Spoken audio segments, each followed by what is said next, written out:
I ended up meeting some people in the industry that kind of gave me some cliche life lessons. But, it's funny about these things. You see these posters all the time that says, never give up on your dreams and all those things like that. Right? Yeah. And sometimes, I never really pay attention to it. It's like, oh, okay, that's nice. But those things are there for a reason because somebody really felt that at some point in life.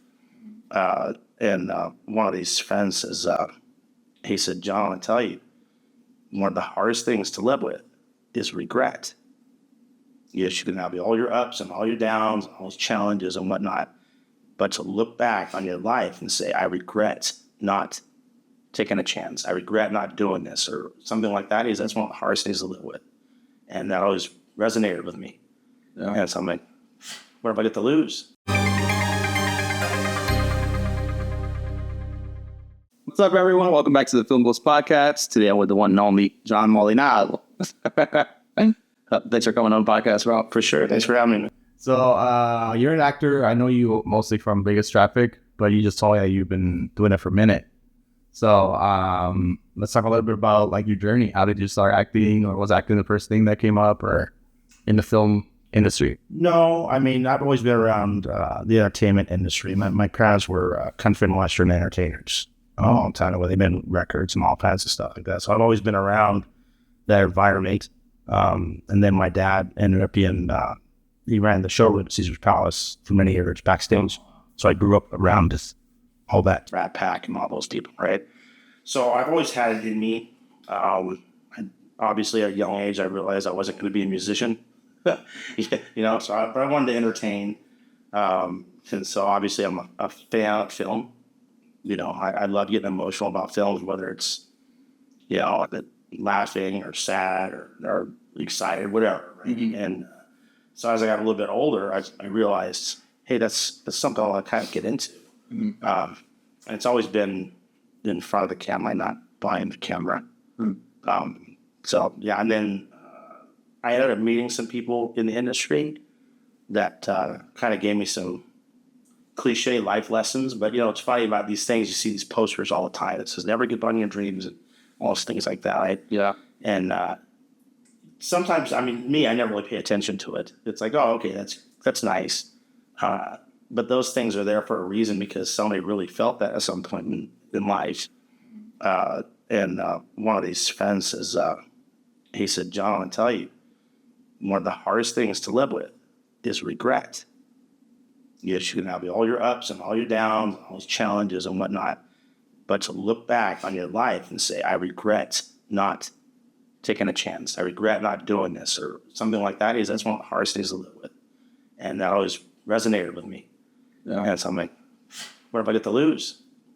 So I started hustling and making moves and things started happening pretty fast. And I was like, no, I kind of dig this. So I jumped right on board. Was that recent or was that like a while back? Were you younger? Or no, or you're like adult with kids on your kid.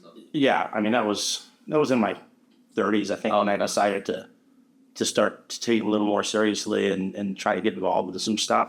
But it wasn't until like the last 10 or 12 years that I really started doing film. Yeah. Whether it's short films or feature films and then within the last 6 or 7 years, I got my SAG card and stuff like that. Mm-hmm. So you said your parents are like entertainers. Like what's some of the stuff that you remember from that time? Or like from the showroom and stuff? Oh, well, when they were entertainers, like I said, they would travel around to like the USO shows, the military, and they entertain. But like my mom and dad both could yodel. Oh. And when I say country and western music, it's not what a lot of people understand today. What that is, this is old, like Roy Rogers and Sons of the Pioneers type stuff, if you know what that is. Really. Yeah. But I'm picturing like old school. Well, and they had like the fringes on the outfits. Okay. That sort of thing. And then that's going way back. But it was a fun environment to be around. And then once they stopped that career, mom stayed home and raised kids, and then dad to go run the showroom at Caesar's Palace. And so, that was interesting because since I was a little kid, I couldn't really appreciate it. But I got to meet all the standards, the Frank Sinatras and Margarets and things like that. And They're the group called the Lennon Sisters. You probably don't know who that is, but one of the sisters named Peggy. She's actually my godmother. Oh, And that's really just my dad was back there all the time, and he got to build relationships with all these people. So I've always been around it. that's cool. Yeah, I don't get starstruck. It's just kind of funny. You would think when you see certain people out in the wild. Extra. But you were a kid. I was desensitized at a young age. Right. You know what I mean? So growing up, they'd come back and they'd say hello. But so as I grew up, I never really, like I said, don't get starstruck over people. I know how to give people their space. And I can read the room pretty good. So if somebody's welcoming and it's somebody you can see, you can walk up to and say, hey, I'm a fan or whatever. Yeah. That's cool. But not usually. Yeah. So, did you get into music? Because you said you wanted to be like a rock star and stuff? Oh, my God. Or was that... No, I mean, again, so music's very important. I mean, again, it comes to emotions and stuff like that. I can listen to one song one day and be rocking out the next, almost in tears because it's so, emotionally charged. And so I try to mess around a little bit and doing some music. I'm a big fan of Nine Inch Nails. So Trent Reznor, and he was always known for, in his early days, he was a one-man show. So he wrote all his music, he multi-tracked all his music, he put it all together, and on the early albums, it was all him. Wasn't until later that he started touring with the band. But that was all new to me. Wow, you can record drum tracks, you can record guitar tracks, you can say a separate track, and it might take me a year to do it, but at the end, you're like, oh, how you made a song? You don't know it took me that long to do it. So that was something I still have in me. Like, I really enjoy music. It could be even score to a film. Yeah. I really appreciate it, but it's just, that's not really in the cards for me. Yeah. Yeah. So let's talk about acting. What was some of the first steps you took when you decided to go for it? One of the first steps, really, I started talking to some friends that were already dabbling in it, and I ended up taking some early acting lessons. And as I started networking a little bit, I had some opportunities come up. It's okay if I say names, right? Yeah. So one of the very first things that I actually did is, do you know who Drew Marpick is? I think I've heard of it. So he doesn't love you. Yeah. Guys with beards are really cool. But so he did Pool Party Massacre. Okay, yeah, I've heard it. And so that was actually my very first feature film. Was Pool Party Massacre. And then Mark Justice, Mark? I think I heard the name. He's Mr. Zipline. So if you know, he's this model for the Zipline, but he did a lot of stuff in film. Hey, Mark. And Karina Hardy. So Karina, she's very big in the film industry, and she just finished doing like a little kind of made for YouTube type thing. Michael Force. Oh, okay, yeah, just coming on the podcast. Oh, okay. So that was, you can talk to him about his A-lists. Right, his web series. Yeah. So she was on that, So these were some friends I met early on and got me involved. And once I started really doing it, I was like, okay, I got this. I really enjoy this. If you really discover you have a passion for something, you get addicted to it. Okay. So how was it being on set, like, for that first film? That was a feature, so you jump right into it. Yeah, pretty much. It was actually really easy because Drew's cool. He's very laid back, and his style of filmmaking, it's intentionally campy, lowbrow horror. Mm-hmm. It's kind of hard to mess that up. Yeah. You know what I mean? So he was very forgiving on set and things like that. Obviously I had, dialogue to memorize. That was a new experience at the time. Mm-hmm. Not having my lines sitting right there for me and actually have to memorize it. But then again, I played opposite Karina. So if you meet her, she's super talented, and she's like an improv queen, right? So she can read who she's working with very well. So if I came to a point where it looked like I was going to miss a line or I'm stalling a little bit, like, she jumped right on it and just knew how to carry it. And she actually helped a lot bringing that through. So it's like a dance partner. Mm-hmm. You know what I mean? So if you forget a little bit, the other one knows what the move is supposed to be, they can help you out of a situation. Okay, cool. So there's some cool projects that you had done so far that you can think of, like you were able to like expand your, I guess your craft. Right? Well, some notable things, and I guess it's your perspective on this, but I did some films with the Mahal brothers here locally. So it was kind of neat. I got to work with Tara Reid, Richard Grieco, Robert Blasardo. Film did you work on? Well, the first one was Bus Party to Hell. Okay. And I actually played the main villain, the cult leader in that one. Okay. And then I worked on Art of the Dead. And then after that, I worked on Attack of the Unknown. And that was the last one I had done with them at the time. But it was that was a pretty neat experience working with some of those names that I had seen before, especially Richard Grieco and Tara Reid, that's pretty cool. Richard Grieco, he was like an 80s actor, right? For sure, yeah. Okay. 21 Jump Street with Johnny Depp. Solo OG one. Okay, yeah. And then he's done stuff later if you saw Night at the Roxbury. He was he had a cameo in that too. Yeah, and he's a super cool guy, very chill, very laid back. Then I had an opportunity to go overseas. I filmed an action film called Out for Vengeance, and it was filmed in the Netherlands. That was a neat experience. So it was like a Dutch director, writer, and everyone on set was from someplace else. German actor or Australian actor. I was kind of the minority there. So it was pretty cool. Wow, how did you find that? Actually, I found that it's been a minute, but I want to say like I'm backstage. Oh, okay. And so I was going through there and I found this, and there was. It was in English? Yeah. Okay. Yeah, for sure. Most of those people on that set are multilingual. Mm-hmm. Not me, you know what I mean? But it was really fun because I got to be the stereotypical American on set, you know what I mean? Yeah. And they have their ways about doing some stuff like that, and I'll say something that's a little, I don't know, off color or whatever, and you just will say, no, I just said that. That's crazy. So what is the experience of doing something like that, like foreign? Well, it was kind of cool because where we were at, it was a place called Leeuwarden. Mm-hmm. And it naturally has, like, in the mornings, it was fogged over. It looked like something out of a werewolf movie. It's really cool. It was a horror movie? Or? No. It was action. Oh, it was action. Yeah, martial arts and gunplay and stuff like that. Yeah. And but the locations were really neat. Mm-hmm. And there's some old buildings with the architecture and stuff. And there was I believe it was an old mine that we went down into also for some of it, and just some locations that, I don't know where you'd find them around here. Yeah. And it was natural for there. And everybody's very accommodating and just super nice. That's cool. Was there any like communication like issues where like the director would say something, you're like, I'm boss, or? Oh, no. Everybody was fluent in English. They just had their own, unique accent.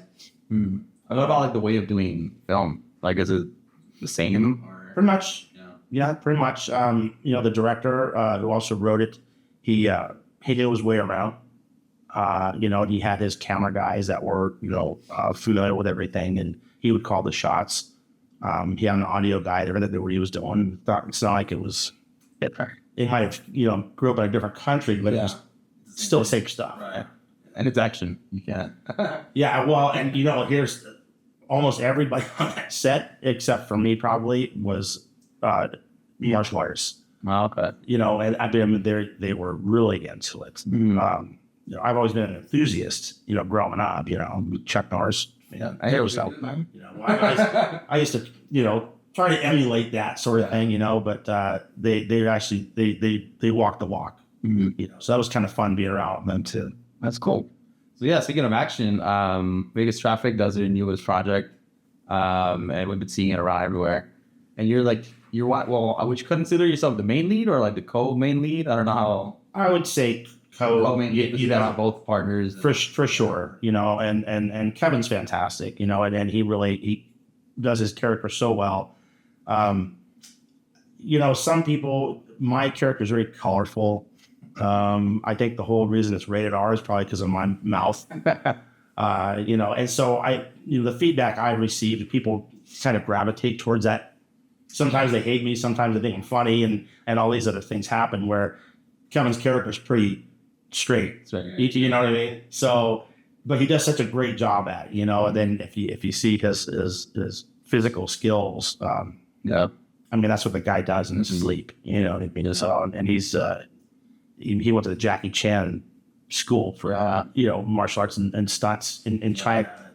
It's pretty intense. Yeah. So talk a little bit about your character. I know you say he's colorful, but a little bit about his backstory, kind of the way that you went into playing it.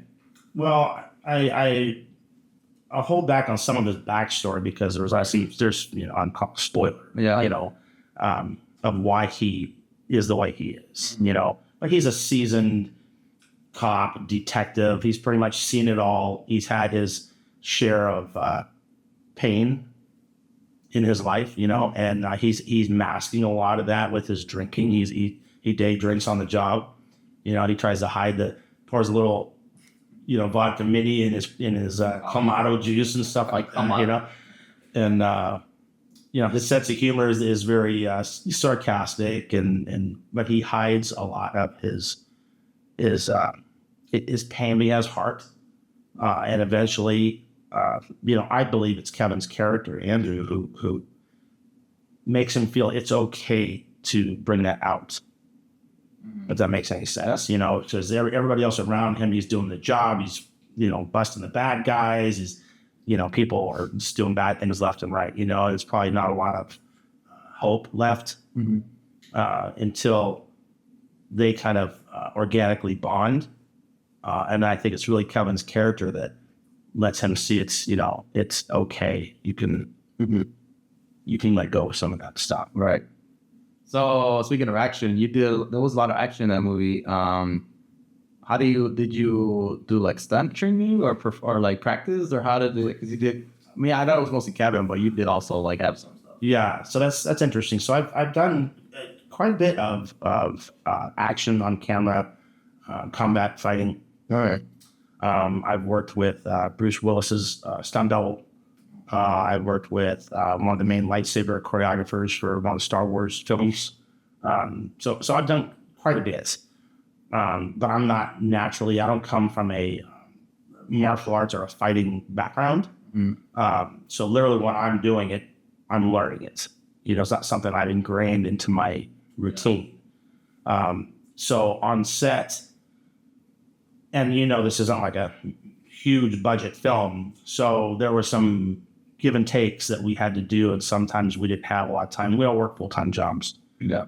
So to have time to fully flesh out a fight scene and the time it really deserves to take, we didn't have that luxury all the time.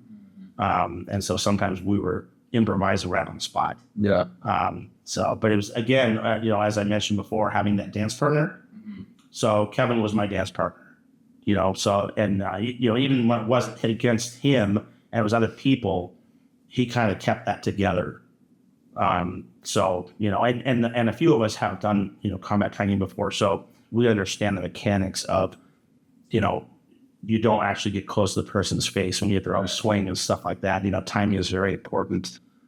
And so, but it was pretty exciting. It was pretty fun. It was some good fighting stuff. Yeah.